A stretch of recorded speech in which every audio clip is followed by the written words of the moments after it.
सबसे पहले तो मैं चीमा साहब ये बताना चाहूंगा कि मोदी साहब का जो ट्रिप अमेरिका का था, इट वाज एक्स्ट्राऑर्डिनरी। ना सिर्फ ये कि भारत के हवाले से, बल्कि उसको कंपेयर किया जाए दुनिया की दूसरी सुपर पावर्स जो थे आज तक, उनके जो यहाँ पे उनके से दूर आते रहे हैं, अगर उनको देखा जाए तो फिर उसमें रैंकिंग में जब आप देखेंगे तो मैं समझता हूँ this was the highest possible protocol given to a foreign dignitary. मैं समझता हूँ इसको, this is how I see it. मैं बिल्कुल इसको वो एज ए पाकिस्तानी एंगल से नहीं देखूंगा, जो वो जिस तरह एक टिपिकल हमारा माइंडसेट है कि नैरो होकर हम बात करते हैं। मैं उसके इंटरनेशनल नॉर्म्स और उसको देखूंगा कि उस पे किस तरीके से उसका इम्पैक्ट, यहाँ पे उसको किस तरह रिसीव किया गया, भारतीय डायस्पोरा कितना एनर्जाइज था, यूनाइटेड था, उनकी पोजीशनिंग है, उनकी पर कैपिटा इनकम है भारतीय डायस्पोरा की यहाँ पे, और वो टोटल सारा जो जिस तरह मैंने आपको बताया कि मोदी साहब की अचीवमेंट में से सबसे बड़ी अचीवमेंट ये थी कि उन्होंने नेशनलिज्म को has taken to the next level. Either youth living in India or either Indian diaspora living abroad. अब मैं उसकी छोटी सी मिसाल लेता हूँ। एक क्वेश्चन दिया गया, यहाँ पे मैं कई दफा बात करता रहता हूँ लोगों से, टैक्स पेयर्स के साथ। लोगों को अमेरिका के अंदर अब टैक्स देने से तकलीफ होती है क्योंकि उनको नजर आता है हमारा टैक्स किसी अच्छी जगह पे नहीं जाता है, उसका मसरफ जो है वो ठीक नहीं है, करप्शन। लेकिन जब मैं स्कैंडिनेवियन कंट्रीज के लोगों को देखता हूं तो वो कहते हैं कि हम टैक्स देके खुश होते हैं क्योंकि हमें पता लगता है कि टैक्स अच्छी जगह पे जा रहा है। अब मैं उसी की मिसाल भारत के साथ देखूंगा कि they are satisfied with the leadership of Modi. That is number one thing. और फिर उसका मुजाहरा जो है वो इकट्ठे होकर करते हैं। यहाँ पे वो जो सीईओज के साथ उनकी मुलाकात हुई, उस पे से मेजॉरिटी को भी भारतीय नहीं जानते। अब उसके बाद जो इस वक्त मैं जो मेरा पर्सनल एनालिसिस है, आप कह रहे थे कि डिविडेंड, वाकई डिविडेंड तो उसके शुरू होंगे।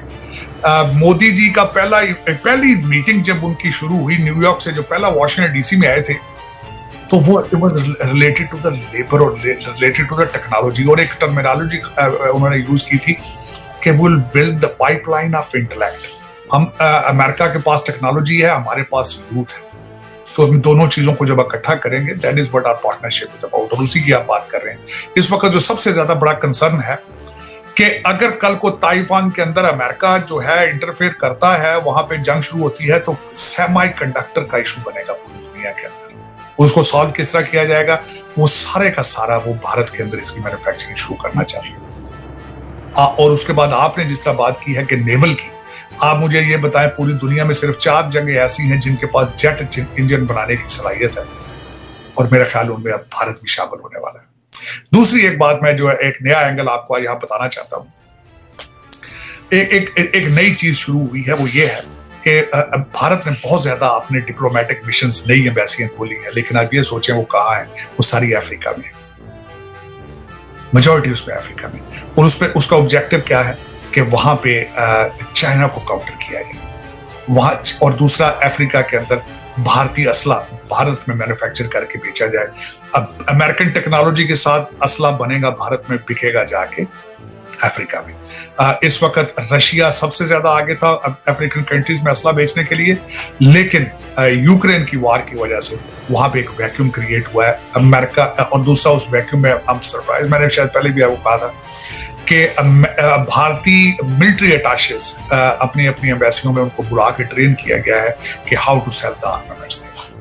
तो ये एक ऐसा प्रोसेस शुरू हो चुका है, मैं समझता हूँ कि अगर इसी स्पीड पे चलता रहा तो देयर इज नो डाउट कि इंडिया विल बी द, मैं पहले एक लफ्ज इस्तेमाल करता था रीजनल सुपर पावर, लेकिन मेरे ख्याल में मैं I wanted to take it to the next level. जिस तरीके से भारत ने बर्तानिया की इकानमी को सुपरसीड किया था, मैं समझता हूँ there is no doubt in the future कि अमेरिका इंडिया जो है will be getting a permanent seat at the security council. Shahbaz Sharif sahab ने भी ये कहा है कि नरेंद्र मोदी जी को, जो प्राइम मिनिस्टर हैं भारत के, कि जी आइए सी पैक में हिस्सा लीजिए और इस बड़े प्रोजेक्ट का हिस्सा बने। आप क्या कहेंगे, आपको लगता है कि इंडिया इंटरेस्ट होगा? देखिए, पूछने वाली बात तो ये है कि सी पैक हमारे मामू की है जो हम बेच रहे हैं बाहर, लोगों को कह रहे हैं आज भी अब जा। सी पैक किसी और कंट्री की है, उनका कुछ और मनसूबा है। हम वो कहते हैं एक शेर होता है, उसमें एक शेर तो नहीं, कहावत है कहते बेगानी शादी में अब्दुल्ला दीवाना है, शादी किसी की है, दीवाने हम हैं, क्योंकि पैसा आता है वहां से। ये मैं इस पे एहतजाज करूंगा। सबसे पहले तो मैं ये चाहूंगा कि शहबाज शरीफ साहब, मैं एक तो उनको है कि इन जो मुस्लिम लीग नून है, इनकी हिस्ट्री है कि भारत से ये प्रैक्टिकली अच्छे रिलेशनशिप चाहते हैं, लेकिन मैं ये चाहूंगा कि सी पैक में उन्हें बाद में बुलाएं, इनवाइट करें। आप पहले अपने रिलेशनशिप ठीक करें। आपने एक बेबी स्टेप लिया था कि भारत के अंदर अपने हाई कमीशन में ट्रेड मिनिस्टर भेजा था, लेकिन ट्रेड नहीं किया, ये ज्यादती है। और जो जिस तरह के शवाहिद, जिस तरह की चीजें एक दूसरे के शक व शुबहात हैं एक दूसरे के खिलाफ, उनको दूर करने के लिए सॉलिड स्टेप लें। एतमाद का जो फुकदान है उसको ठीक करें। देखें, उसका जब मोदी जी का अमेरिका का दौरा था, वहां भी उन्होंने क्रॉस बॉर्डर टेररिज्म की बात की। SCO के जो दिल्ली डिक्लेरेशन है उसमें भी उन्होंने फिर वही क्रॉस बॉर्डर टेररिज्म की बात की। तो ये सबसे पहले मेरी यही रिक्वेस्ट होगी कि पहले वो जो अपने शकूक व शुबहात हैं उनको दूर करें, और उसके बाद ये किसी का देखें, जाती तौर पर पूछें तो अपने ट्रेड की बात करें। वो BRI वाले, उनका अपना प्रॉब्लम है, उनका रोड इनिशिएटिव जो है उनका चाइना वालों का, उनकी प्रोडक्ट है। आप उनकी प्रोडक्ट जो है वो बेचने की कोशिश ना करें, वो खुद बेच लेंगे, बड़े अच्छे सेल्समैन हैं, उनका अपना इंटरेस्ट है इस खित्ते के अंदर, सारा कुछ वो बड़ा बेहतर तरीके से करते हैं। आप अपनी बात सही तरीके से करें। बल्कि मुझे अफसोस है इस बात का, मैंने आपने बात कर दी SCO का जो जिसमें तकरीर की मोदी साहब ने हिंदी में की, रशिया वालों ने रशियन जबान में की, पुतिन।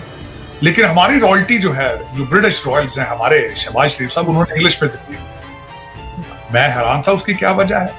इतनी कमांड है इंग्लिश लैंग्वेज पर इनको, या इतना प्यार है ब्रिटिश अपने जो आका थे उनसे, इतना प्यार है कि अभी तक उस प्यार में हम दीवाने हैं। अब उसमें चीमा साहब, अब टाइम आ चुका है। मेरा ख्याल है कि पाकिस्तान को जो है वो आहिस्ता आहिस्ता इमरजेंसी से निकलना होगा, ER से, और बेबी स्टेप्स लेने होंगे। लेकिन ये इस दफा का कर्जा और इस दफा का ये सारी ट्रांजिशन जो है, this will define the future. अब मैं उसके SCO की बात करना चाहता हूँ। दिल्ली डिक्लेरेशन जूम के ऊपर किया गया है, और इसके पहला जो मेरा रिएक्शन उसमें ये था कि नरेंद्र मोदी साहब बोले हैं अपनी हिंदी लैंग्वेज में, रशियन हमारे जो थे वो अपनी रशियन जबान में बोले हैं, और हमारे मिस्टर ब्रिटिश लंदन वाले जो लंदनियर हैं उन्होंने इंग्लिश में, शहबाज शरीफ साहब ने इंग्लिश में स्पीच दी। मोदी साहब ने खुला के टेररिज्म की बातें की हैं, और इन्होंने कहा जी सामने तो पता ही नहीं ये आप क्या कह रहे हैं, what are you talking about. उन्होंने कहा जी हाँ, टेररिज्म बहुत बुरी चीज है, ये किस टेररिज्म की बात है। उन्होंने उस तरह का जवाब दिया है। लेकिन ये कि चाइना के खिलाफ रिजर्वेशंस हैं उनकी काफी इस SCO में, जो दिल्ली डिक्लेरेशन में। और दूसरी में एक खासकर जब हम भारत के हवाले से बात कर रहे हैं, तो एक रिसेंट यहाँ पे जो बात हुई है, और टेररिज्म के हवाले से उन्होंने खासकर खालिस्तान के बारे में रिजर्वेशंस हैं इस वक्त उनकी, मोदी साहब की, उस गवर्नमेंट की भी, और डॉक्टर जयशंकर की भी। सैन फ्रांसिस्को में जो भारतीय हाई कमीशन है वहां पे उसको आग लगाई गई है, और खालिस्तानी उसको ब्लेम कर रहे हैं कि निजर साहब मर्डर हुए हैं कनाडा में, हम लेना चाहते हैं। उस पर काफी वो अपसेट है। पाकिस्तान के अंदर भी कोई एक मर्डर हुआ था पिछले दिनों में, एक सरदार, और जिसके बारे में कहा जाता है कि he was wanted in India, तो उस पे खालिस्तानी के सेंटीमेंट्स हैं। अब वो भारत ने अपना कंसर्न शो किया है, Americans they are not taking it serious. मैं आज भी सुबह उठ के जब मैंने अपने आप को अपडेट किया खबरों के हवाले से, तो भारत का हक बनता है अपसेट होने का, क्योंकि उनके हाई कमीशन को प्रोटेक्शन नहीं प्रोवाइड की गई। पहले तो बात लंदन तक थी, लेकिन आज ये है सैन फ्रांसिस्को में भी इस तरह का हादसा हुआ। अब उसमें अब दूसरी तरफ जिस तरह आपको पता ही है कि पेरिस जल रहा है मुसलसल, अब वो स्विट्जरलैंड भी चीजें चली गई हैं। यहाँ पे वॉशिंगटन DC के अंदर 3 पेट्रोल बम बना के फेंके गए हैं बिजनेस एस्टेब्लिशमेंट्स पे। लोग ये समझते हैं शायद उसी चीज को यहाँ पे इंपोर्ट करने की कोशिश की जा रही है वॉशिंगटन DC में, लेकिन वो अभी तक तो नहीं आई यहाँ पे। लेकिन यूरोप जो है suffering big time. French government के लिए बहुत बड़ा इम्तिहान है। आज के सारे अमेरिकन जो न्यूज़पेपर हैं, New York times, wall street journal, Washington post, उन्होंने आर्टिकल लिखे हैं यूरोप के सर्कमस्टांसेस पे, specially challenges of French government. अब देखें